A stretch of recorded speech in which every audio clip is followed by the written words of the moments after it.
Yo tout le monde. Ouais Barbo, pourquoi tu parles d'une autre équipe que le Barça? Bah parce que j'en ai envie, et durant ces gros chocs de Ligue des Champions, je me suis dit, bon, pourquoi pas apporter un plus à la chaîne, ça pourrait être sympa à faire, et comme je l'ai déjà dit une bonne centaine de fois, avant d'être un fan du Barça, et bah je suis un fan de football. Donc voilà, dites-moi dans les commentaires ce que vous en pensez, et je pense recommencer assez souvent, mais avant de commencer, la vidéo est sponsorisée par OneFootball, c'est l'application numéro 1 dans le foot, et avec cette merveilleuse application, et bah tu peux être au courant de tout en avance. Compo, blessure, mercato, bref, cette application fait tout. L'application est gratuite et bien sûr le lien est dans la description. Alors, le match d'hier, il y a quand même énormément de choses à dire. Dortmund a balayé le PSG 2-1 et franchement le score est très léger. Au tirage au sort des 8e en mi-décembre, j'avais fait une vidéo spéciale le jour même et je disais que pour moi Dortmund était le favori. Mais surtout, et ça il faut bien le comprendre, Dortmund n'est plus le même Dortmund qui s'est fait presque humilié contre le Barça. Depuis ce moment-là, ils ont revu un petit peu leur manière de penser, leur système de jeu.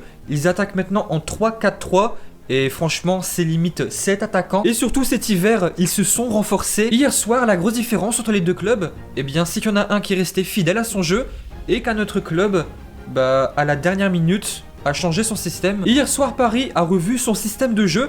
Et honnêtement, je suis comme tout le monde, je comprends pas trop. L'entraîneur allemand Tuchel, ça fait plusieurs semaines qu'il obtient des bons résultats avec un système de 4 fantastique. Alors pourquoi il a changé à la dernière minute? Ça, il faut lui demander. Mais en tout cas, une chose est sûre, c'est qu'au final, c'est pas une bonne idée. Le milieu des terrains parisiens s'est fait broyer. Alors, je vous dis honnêtement, j'étais persuadé que c'est Dortmund qui allait gagner.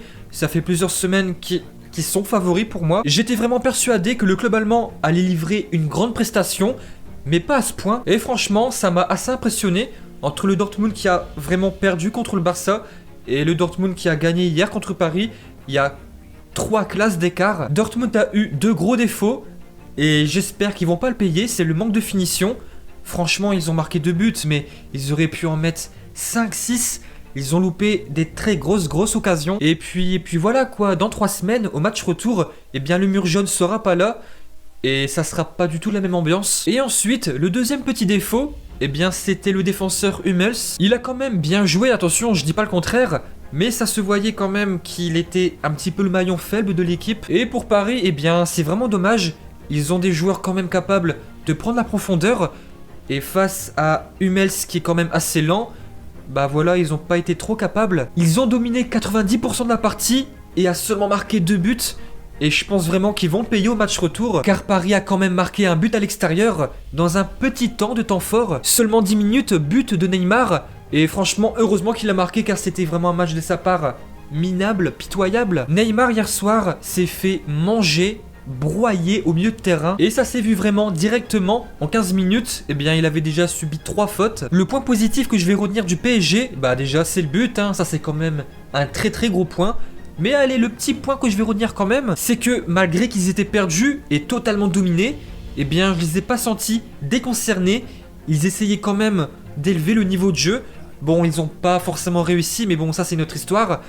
Je les ai pas sentis déconcentrés au maximum. Ça se voyait quand même qu'ils essayaient de sortir du naufrage. Et franchement, hier soir, le milieu de terrain de Dortmund m'a vraiment impressionné.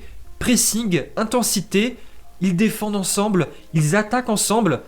En fait, j'aimerais ça au Barça. De toute façon, c'est simple, à chaque fois qu'un joueur parisien avait le ballon, et surtout au milieu de terrain, et même Neymar, il se faisait presser au maximum, il perdait ses moyens, il s'est beaucoup énervé, ça se voyait à sa tête qu'il était très agacé, et s'est même pris la tête avec l'entraîneur. Et même la pépite Haaland, qui a fait un match extraordinaire avec ses 2 buts, il a quand même été très discret la première mi-temps, surtout les 30 premières minutes. Et franchement, ça c'est une équipe. Même lui, revenu au milieu de terrain, il taclait, il pressait au maximum. Et puis voilà quoi, sauf si t'es parisien, c'était un match très beau à voir. Et Verratti, heureusement qu'il était là. Même lui qui est quand même habitué à toucher le ballon, à être assez technique, il n'arrivait pas. Neymar, Verratti, même ces 2 grands joueurs, très techniques, n'arrivaient pas à faire ce qu'ils voulaient avec le ballon. Et ça franchement, je pense pas que vous allez dire le contraire. Si ça avait été comme l'an dernier Areola, à la place de Navas, ça ferait 2-3 buts de plus. Alors côté Dortmund, hier soir et ce matin dans les médias, on parle beaucoup du jeune Haaland, mais moi les 2 grands joueurs que j'aimerais mettre en avant, c'est Witsel et Sancho. Ces 2 joueurs ont vraiment montré qu'ils étaient de classe mondiale. Côté parisien, moi perso, ce qui m'a assez déçu, et quand même beaucoup déçu, c'est que quand ils essayaient de garder le ballon, eh bien ils se faisaient contrer tout de suite, et quand ils essayaient de la dégager tout de suite, eh bien c'était toujours un joueur de Dortmund qui l'avait. Et voilà, c'est ça, aucune solution. À la pause, le score était de 0-0, et franchement c'est un miracle. Et puis tout doucement, vers l'heure de jeu, j'ai sorti Dortmund un petit peu fatigué. Et après, à Paris, ils ont eu l'opportunité de mettre un but. Ils auraient pu en mettre un ou deux de plus. Et j'espère pour eux qu'au match retour, eh bien, ils vont savoir compenser ce manque d'efficacité. Après, bien sûr, je dis pas le contraire. Pour moi, parler après le match, c'est facile, car je connais déjà ce qui s'est passé. Mais je maintiens ce que je vais dire. J'aurais joué comme avant, avec les 4 attaquants. Et ni mettre Cavani et Icardi. Et voilà quoi, c'est une grosse erreur. Et Thiago Silva, je pense qu'il va mal dormir. Déjà qu'il a pas fait un grand match. Il aurait pu à la dernière seconde égaliser. Et surtout, à ne pas oublier qu'au match retour, Verratti et Meunier seront pas là, ils sont suspendus. Donc voilà ce que je vais retenir du match d'hier. C'est qu'Haaland, eh bien il a fait un énorme match.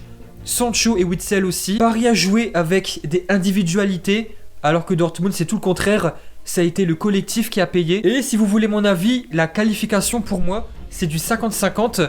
Mais si Paris reste dans le même mental qu'hier, alors là, c'est foutu d'avance. Donc voilà tout le monde. Et dites-moi dans les commentaires ce que vous avez pensé de ce match hors Barça, de ce débrief hors Barça. Si vous avez aimé la vidéo et que vous n'êtes pas abonné, tu peux le faire, c'est gratuit. Tu peux lâcher un pouce bleu, commenter, partager. Et moi, je te dis à très bientôt.